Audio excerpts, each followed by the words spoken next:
Hi friends, इस session में हम समझने वाले हैं बीपीएससी का मेंस का जो कॉपी एवेलुएशन हुआ है एडिटोरियल टेस्ट सीरीज़ में 17th बीपीएससी मेंस को लेकर है ये। और इसमें हम ज्योग्राफी के क्वेश्चन को देखेंगे, खासकर एग्रीकल्चर, मॉनसून एंड और भी बहुत सारे क्वेश्चन हैं हम देखेंगे। बट एक दो क्वेश्चन का हम लोग डिटेल एनालाइज करेंगे एंड आप फ्रेमिंग देखेंगे क्वेश्चन का किस तरह हुआ है, और आप देखेंगे कि किस तरह के पॉइंट्स को और भी वैल्यू एडिशन किया जा सकता है। इनफैक्ट मैं आपको बता दूं कि इसमें कुछ ऐसे क्वेश्चन मिलेंगे जो 7-8 मार्क्स के होंगे, जो कि 100 वर्ड्स के अकॉर्डिंग उसको प्रेजेंट करना है। बट सबसे इम्पॉर्टेंट है क्वेश्चन की थीम को समझना एंड जो आपसे पूछा जा रहा है एक्चुअल में जो डिमांड है क्वेश्चन की उसको पुट एयर करना एंड फिर उसको अच्छे से प्रेजेंट करना, पॉइंट फॉर्म में लिखना। It is a very important. So friends, यदि आप चैनल पे नए हैं तो आप ज़रूर चैनल को सब्सक्राइब कर लीजिए, बिकॉज इस तरह के वीडियोस आपको मेंस के पर्सपेक्टिव से बहुत सारा मिलने वाला है। तो आप ज़रूर इसको सब्सक्राइब कर लीजिए। ओके, सो नाउ अब हम बात करेंगे, ये टेस्ट सीरीज हुई थी रिसेंटली ज्योग्राफी की, जिसमें बिहार में कृषि यानी चौथे कृषि रोड मैप को लेकर क्वेश्चन था। तो यहाँ पे मैंने पॉइंट्स लिखा है, हालांकि मुझे 3 मार्क्स मिला है। बट मार्क्स मैं अगेन बोलूँगा, मार्क्स डजेंट मैटर। मैटर ये करता है कि आप लिख क्या रहे हैं, कंटेंट वो चीज़ें क्या आप उस पर्सपेक्टिव से लिख पा रहे हैं जो आपसे पूछा जा रहा है। It is a very important. तो उस थीम को समझना बहुत ही इम्पॉर्टेंट है। तो हम 2-3 क्वेश्चन का इसमें डिटेल एनालाइज करेंगे, तो आप बिल्कुल पैशेंस बना कर रखें। एंड आप चैनल पे नए हैं तो ज़रूर आप चैनल को लाइक, सब्सक्राइब एंड शेयर कर लीजिए, बिकॉज बहुत अच्छा सेशन होने वाला है। एंड आप देखेंगे किस तरह से मैपिंग किया जाता है, किस तरह से ज्योग्राफी के जो टेक्निकल वर्ड है उसको पुटिंग किया जाता है। इनफैक्ट उन सब बातों पे हम चर्चा करेंगे पूरी डिटेल्स में। एंड चलिए, तो हम आगे बढ़ते हैं, सेशन को आगे बढ़ाते हैं और समझते हैं कि जैसे अगर बात किया जाए, यहाँ पे आप देखेंगे तो बिहार में चौथे कृषि रोड मैप को लेकर क्वेश्चन आया था। तो मैंने यहाँ पे लिख दिया था बिहार में चौथे कृषि रोड मैप, ठीक है, 2023 से 28 का अनावरण राष्ट्रपति द्रौपदी मुर्मू द्वारा वर्ष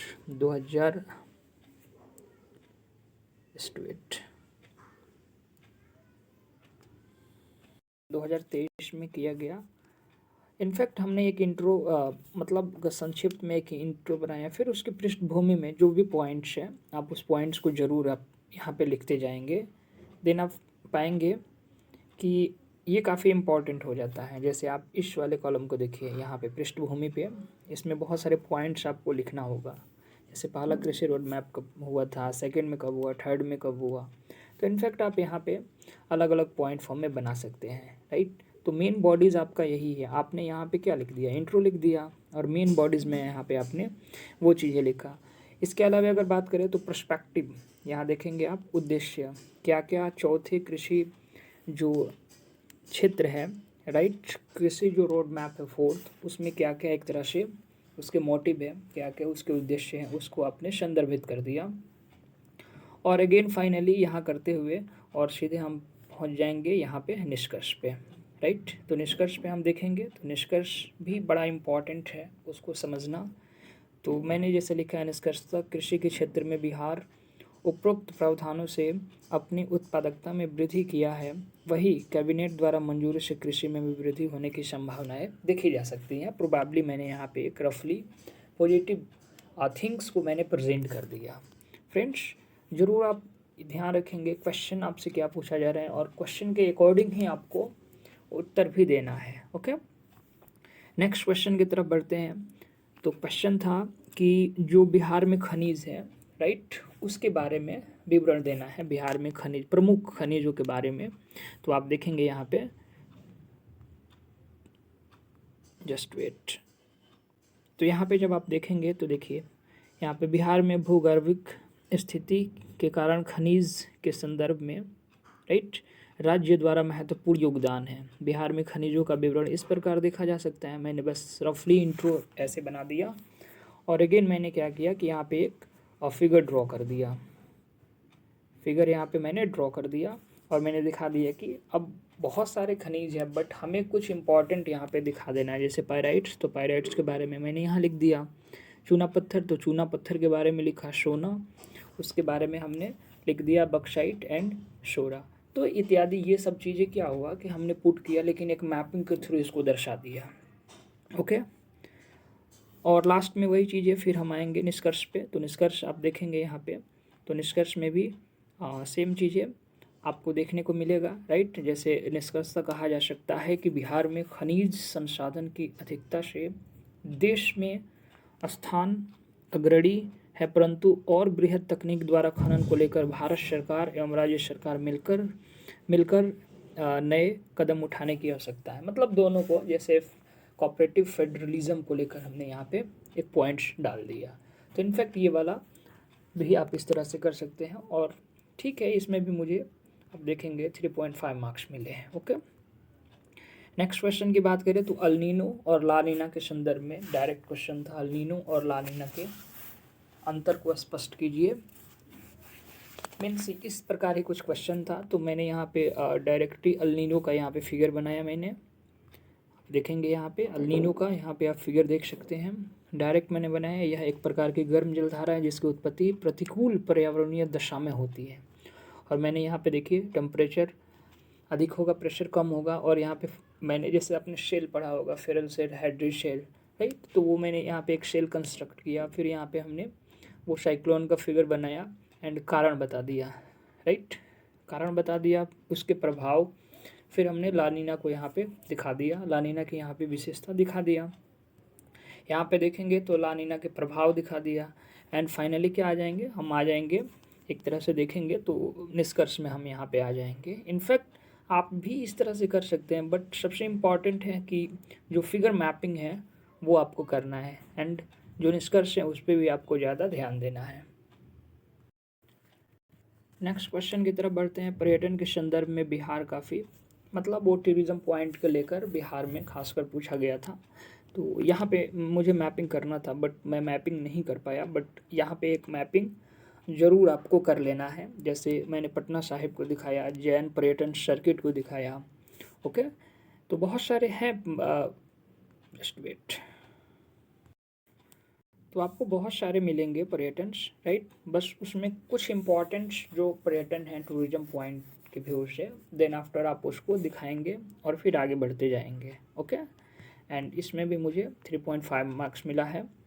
नेक्स्ट अगर बात करें हम, राइट, तो आप यहाँ देखेंगे जैसे कृषि के संदर्भ में क्वेश्चन पूछा गया है जैविक कृषि को लेकर। तो जैविक कृषि को भी मैंने यहाँ पे पहले लाभ दिखा दिया, फिर उसकी जो प्रमुख चुनौतियाँ हैं, राइट, उसको मैंने यहाँ पे दिखा दिया। फ्रेंड्स, आप इस तरह के जब डायग्राम्स को ड्रॉ करेंगे ना तो काफ़ी यहाँ से मार्क्स भी इन्हेंस होते हैं। तो इनफैक्ट आपको इस तरह से डायग्राम भी पुट करना है। फिर यहाँ पे फाइनली कंक्लूजन पे हम आ गए। ओके, नेक्स्ट क्वेश्चन देखते हैं। जैसे फूड प्रोसेसिंग इंडस्ट्रीज को लेकर क्वेश्चन था, क्यों इम्पॉर्टेंट है, राइट। और भी क्वेश्चन था कि उसकी जो बाधाएं हैं वो क्या है, राइट, और क्या उसके लिए गवर्नमेंट पहल चला रहा है। तो थोड़ा सा हम इसको डिटेल्ड एनालाइज करते हैं और समझने का प्रयास करते हैं कि किस प्रकार इस क्वेश्चन को लिखा जा सकता है। ओके, सो अगर हम बात करें तो पहले यहाँ पे मैंने इंट्रो बनाया। भारत में खाद्य प्रसंस्करण उद्योग काफ़ी प्रसिद्ध है। यह कच्चे माल को भोजन में एवं अन्य रूपों में परिवर्तित करता है, अर्थात मूल्य संवर्धन, जिससे खाद्य प्रसंस्करण उद्योग को बढ़ावा मिलता है। यानी कि फूड प्रोसेसिंग इंडस्ट्रीज को लेकर मैंने एक बहुत ही छोटा संक्षिप्त में मैंने यहाँ पे इंट्रो दे दिया। ओके, एंड इमीडिएट मैंने यहाँ पे दिखाया कि इसकी इम्पोर्टेंस क्यों है। तो पॉइंट्स फॉर्म में दिया मैंने, जैसे खाद्य प्रसंस्करण खाद्य अपव्यय को रोकता है। खाद्य प्रसंस्करण इकाइयाँ कृषि और उद्योगों के बीच एक माध्यम के रूप में कार्य करती है। तीसरा पॉइंट, खाद्य प्रसंस्करण उद्योग कृषि क्षेत्र के श्रमिकों के एक बड़े हिस्से को काम पर रखते हैं, जिससे बेरोजगारी कम किया जा सकता है। तो मैंने यहाँ पे कुछ पॉइंट्स दिखाया क्यों इम्पोर्टेंट्स हैं। इसके अलावा हम बात करें तो अब यहाँ देखेंगे क्यों आवश्यकता है। जैसे अगर बात करें तो भारत का संसाधन लाभ, रोजगार में वृद्धि, फसल विविधीकरण, खाद्य उत्पादक। तो मैंने इन सारे पॉइंट्स को यहाँ पे डिटेल्स में एक एक दो दो लाइन में हमने समझा दिया है क्यों इसकी इम्पोर्टेंस है, क्यों इसका सिग्निफिकेंस है। एंड यहाँ पे देखेंगे कि क्या क्या उसके समक्ष बाधा है, क्या क्या इंटरप्ट कर रहा है, उस पर थोड़ा सा हम लोग एक नज़र करते हैं कि जैसे फूड प्रोसेसिंग को लेकर क्या क्या बाधाएं हो सकती हैं। तो नियमावली का अभाव है, गुणवत्ता का अभाव है, छोटे आकार की जो कंपनियां हैं जो वैश्विक पहल पर प्रतिस्पर्धा नहीं कर सकती हैं, ये भी है, कुशल कार्यबल की कमी है, संगठित खुदरा व्यापार का अभाव है। तो फ्रेंड्स आपको पॉइंट फॉर्म में लिखना है, पॉइंट फॉर्म में लिखने से एग्जामिनर को दिखता है कि इसने कंटेंट को अच्छा लिखा है। ओके, नेक्स्ट अगर बात करें तो गवर्नमेंट इनिशिएटिव्स की बात करें तो गवर्नमेंट इनिशिएटिव्स में हमने क्या किया, यहाँ पे पुट कर दिया जैसे क्या क्या चल रहा है। फिर योजना विज़न 2015, ये तो बहुत प्रचलित है, उसके मैंने 5 पॉइंट लिख दिए। और फिर मैंने दूसरा लिखा, जैसे आप मेगा फूड पार्क को देखेंगे या फिर आप देखेंगे राष्ट्रीय मिशन को, फिर उद्देश्य मैंने दिखा दिया। एंड फाइनली आप देखेंगे जैसे कोल्ड चेन इंफ्रास्ट्रक्चर को मैंने दिखा दिया, और फाइनली इसके निष्कर्ष को मैंने दिखा दिया। सो आप क्वेश्चन की डिमांड को समझे, क्वेश्चन में क्या पूछा जा रहा है एक्चुअल, उसके अकॉर्डिंग आप प्रेजेंट करेंगे तो कभी भी आपका उत्तर जो है वो प्रभावशाली होगा, आप डिस्ट्रैक्ट नहीं कर पाएंगे। ओके फ्रेंड्स, आई होप आपको ये समझ में आया होगा क्वेश्चन। नेक्स्ट क्वेश्चन की तरफ बढ़ते हैं। तो क्वेश्चन था यहाँ पे जैसे मौसम परिवर्तन को लेकर था और उसके कौन कौन से चरण होते हैं उसको लेकर क्वेश्चन था। तो इसको देखेंगे थोड़ा सा। तो सबसे पहले तो एक मैंने मौसम पे यहाँ पे इमीडिएट मैंने यहाँ पे एक इंट्रो बनाया, जैसे आप देखेंगे यहाँ पे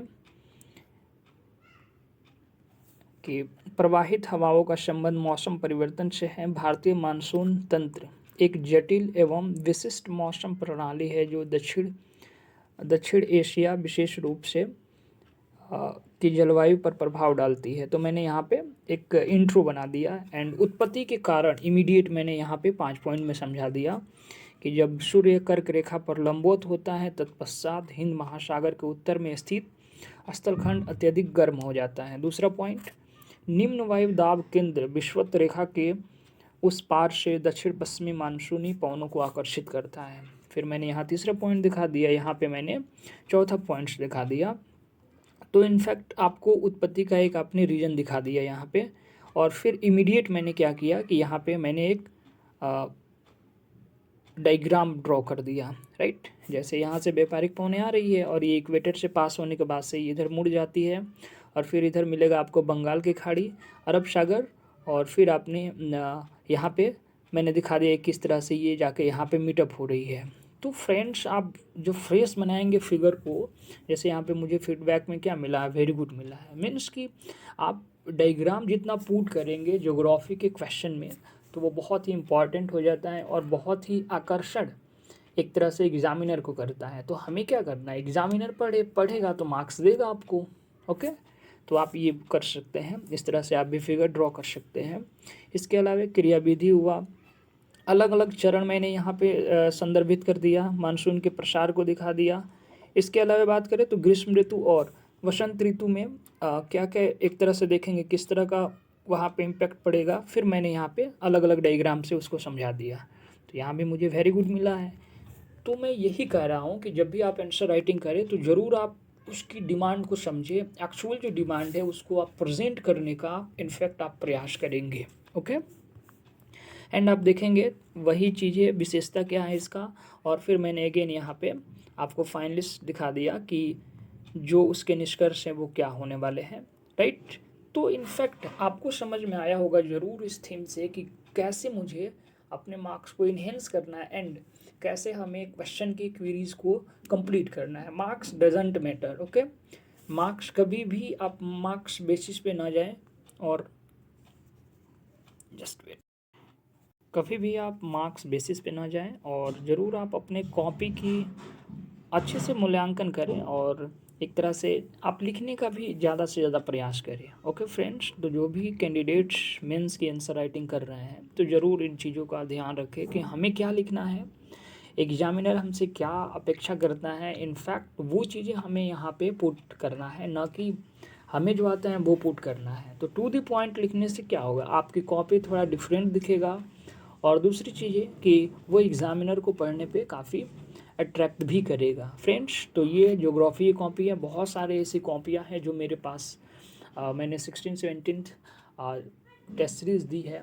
बीपीएससी का मैं बता रहा हूँ, यूपीएससी का तो है ही मेरे पास। तो आप इनफेक्ट देखेंगे कैसे इसको लिखा जाता है। 2 टाइप्स के यहाँ क्वेश्चन पूछे जा रहे हैं, एक तो 7-8 मार्क्स के जो कि 100 वर्ड्स के अकॉर्डिंग अप्रॉक्सीमेट लिखना है, बट 38 मार्क्स के जो क्वेश्चन है उसमें आपको ज़्यादा एलोबरेट करना होता है। तो मैंने यहाँ पे समझा दिया। और बहुत सारे साइंस एंड टेक्नोलॉजी की है, हिस्ट्री की है, पॉलिटी की है, तो वो सारी चीज़ें मैं यहाँ पे अपने चैनल पे ज़रूर आपको दिखाऊंगा कैसे लिखना है और किस तरह से मार्क को इन्हेंस करना है। हालांकि मुझे इसमें 19 मार्क्स मिला है, तो ठीक है, मतलब एक जो वे है यानी लिखने का जो प्रेजेंटेशन है वो कहीं ना कहीं एक पॉजिटिव को कहीं ना कहीं रिफ्लेक्ट कर रहा है इनफैक्ट। तो मैं अगेन आपको बोलूँगा कि आप चैनल पे नए हैं तो ज़रूर आप चैनल को सब्सक्राइब और शेयर, अपने फ्रेंड्स को भी शेयर करें, ताकि इस तरह कि जो भी वीडियोज हो या फिर उनको जो समस्या हो वो ज़रूर यहाँ से हेल्पफुल मिले। और इनफैक्ट ज़रूर मैं आशा करता हूँ कि इससे आपको थोड़ी बहुत तो हेल्प मिली होगी और आप ज़रूर लिखने का प्रयास करिए। ऑफिसर आप बनने की अगर चाहत रखते हैं, अगर आपकी लालसा है, तो आप लिखने की क्षमता, शैली डेवलप कीजिए। जिसकी लेखन शैली अच्छी होगी वही ऑफिसर बनेगा।